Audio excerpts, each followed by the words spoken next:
नमस्कार, मेरा नाम ज्ञानेश्वर है और आप देख रहे हैं लाइव सिटीज।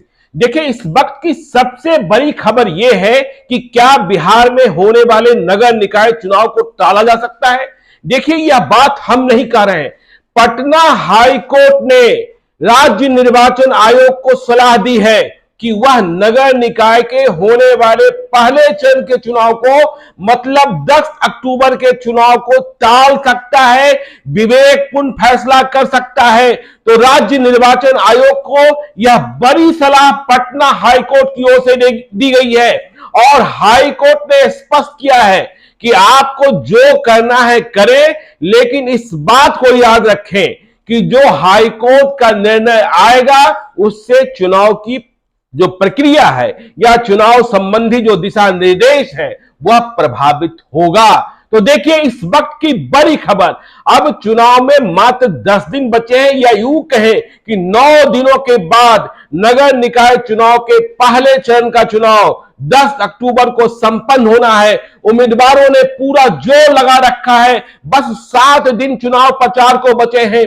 दूसरा चरण 20 अक्टूबर को है, जिसमें अधिकतर नगर निगमों का चुनाव है, पटना नगर निगम, दरभंगा नगर निगम, पूर्णिया नगर निगम, भागलपुर नगर निगम। तो देखिए, हाईकोर्ट ने ऐसी बात क्यों कही और हाईकोर्ट का जो निर्देश है, हाईकोर्ट का जो ऑर्डर है वो मेरे पास है और आपको हम बताते चले कि देखिए, हाईकोर्ट में मसला क्या गया था। हाईकोर्ट में मसला यह गया कि राज्य सरकार ने नगर निकाय के चुनाव में जो ओबीसी आरक्षण की व्यवस्था की, इसके खिलाफ हाईकोर्ट में याचिका दायर हुई थी, लेकिन हाईकोर्ट में सुनवाई पूरी होती इसके पहले ही चुनाव की घोषणा कर दी गई। इसके बाद याचिकाकर्ता पहुंच गए सुप्रीम कोर्ट। सुप्रीम कोर्ट ने कहा 23 तारीख के पहले सुनिए।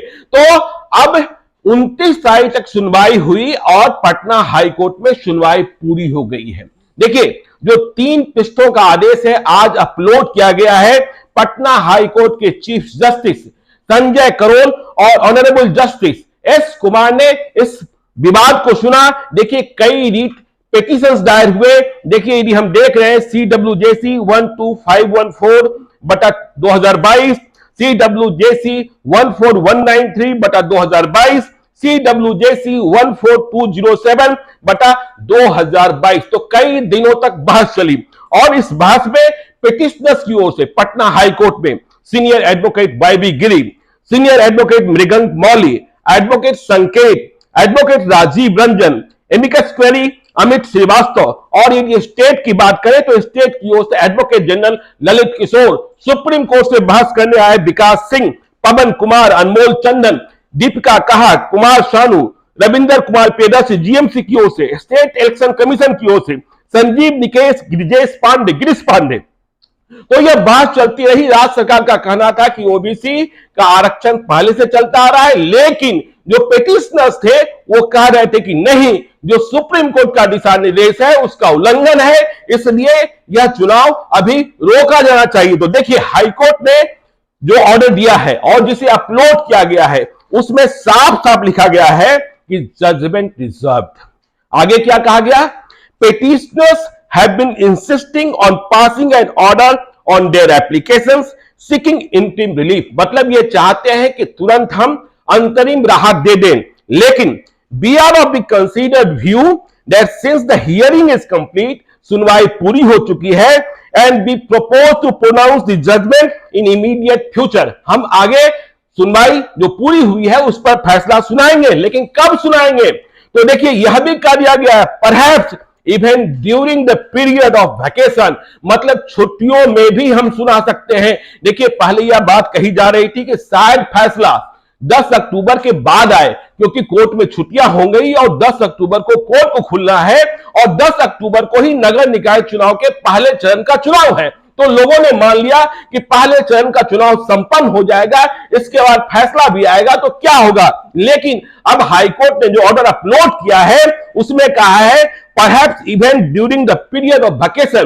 तो कहा यह जा रहा है कि छुट्टियों में भी हम फैसला सुना सकते हैं।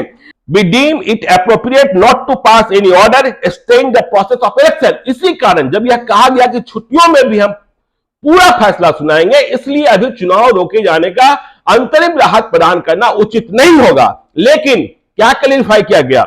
however be clarified that the such process shall be undertaken subject to the outcome of the present petitions। मतलब जो भी फैसला आएगा उससे प्रक्रिया प्रभावित होगा। which fact shall be notified at all concern, सभी को नोटिफाई करना होगा, किया जाएगा। आगे देखिए, जो चुनाव आयोग को कहा गया, राज्य निर्वाचन आयोग को, B may also clarify that should the state election commission find it prudent to defer the first phase, मतलब पहले फेज के चुनाव को 10 अक्टूबर को होने वाले चुनाव को, phase of the election which is scheduled to be held on 10th of October 2022, तो it shall be open for them to do so. तो देखिए, यह चुनाव आयोग पर कहा गया कि आप अपने विवेक से फैसला लीजिए कि आपको 10 अक्टूबर को चुनाव कराना उचित लगता है कि नहीं लगता है, क्योंकि हम फैसला सुनाने जा रहे हैं। और जब फैसला सुनाने जा रहे हैं तो फैसला क्या आएगा नहीं आएगा यह किसी को पता नहीं है, क्योंकि ओबीसी आरक्षण को चुनौती दी गई है, बहुत लंबी बात हुई है, सुप्रीम कोर्ट से बड़े बड़े वकील आए, राज्य सरकार ने भी दलील रखी। राज्य सरकार ने कहा कि इस आरक्षण के आधार पर हम पहले भी चुनाव कराते आए हैं, लेकिन सुप्रीम कोर्ट ने जो पिछले दिनों, और कई राज्य प्रभावित हुए, लेकिन जो बिहार सरकार की दलील थी उसमें कहा जा रहा था कि बिहार में यह ऑर्डर लागू नहीं होता है सुप्रीम कोर्ट का, लेकिन जो पेटिशनर्स हैं उनके वकीलों ने कहा कि नहीं, लागू होता है। इस तरीके के फैसले जो हैं दूसरे राज्यों में भी लागू किए गए हैं। तो यह एक बड़ा संकट जो चुनाव लड़ रहे उम्मीदवार हैं उनके सामने भी, कि वे क्या करें। वे अपनी पूरी शक्ति लगाए हुए हैं, पूरा धन खर्च कर रहे हैं। यदि आप बिहार के गांव गांव में जाए, नगर निकाय वाले क्षेत्रों में, आप देखेंगे दीवारें जो है पोस्टरों से, घरों में रोज उम्मीदवार पहुंच रहे हैं, लोग घर वाले परेशान हो गए हैं, रोज भोपू बज रहे हैं। तो इतनी सारी तैयारी के बाद अब पटना हाईकोर्ट ने कहा है कि राज्य निर्वाचन आयोग अपने विवेक से फैसला करे और यदि चाहे तो 10 अक्टूबर को होने वाले चुनाव को टाल भी दे। तो देखिए, अब फैसला कब आएगा? बात तो छुट्टियों में ही निर्णय सुनाने की कर दी गई है। अब यह मौका कब आता है, यह दिन कौन सा होता है, क्योंकि छुट्टियां हाईकोर्ट में शुरू है, लेकिन यह फैसला बड़ा आने वाला है और इस फैसले से बहुत बड़ा आपको प्रभाव दिखेगा जो निर्वाचन की प्रक्रिया चल रही है। देखिए, पहले और दूसरे दोनों चरणों के लिए नामांकन की प्रक्रिया समाप्त हो चुकी है, नामांकन वापसी की प्रक्रिया समाप्त हो चुकी है और सभी लोग चुनाव की पूर्ण तैयारी में लगे हुए हैं। तो जो भी खबरें आगे भी होगा वो आपको अपडेट करेंगे। आप देखते रहिए लाइव सीरीज को। यदि अब तक आपने हमारे यूट्यूब चैनल लाइव सीरीज को सब्सक्राइब नहीं किया है तो जरूर कर लीजिएगा, और यदि इस वीडियो को आप फेसबुक पेज के माध्यम से देखें तो पेज को भी लाइक कीजिएगा, ट्विटर पर भी हमें फॉलो कीजिए। धन्यवाद।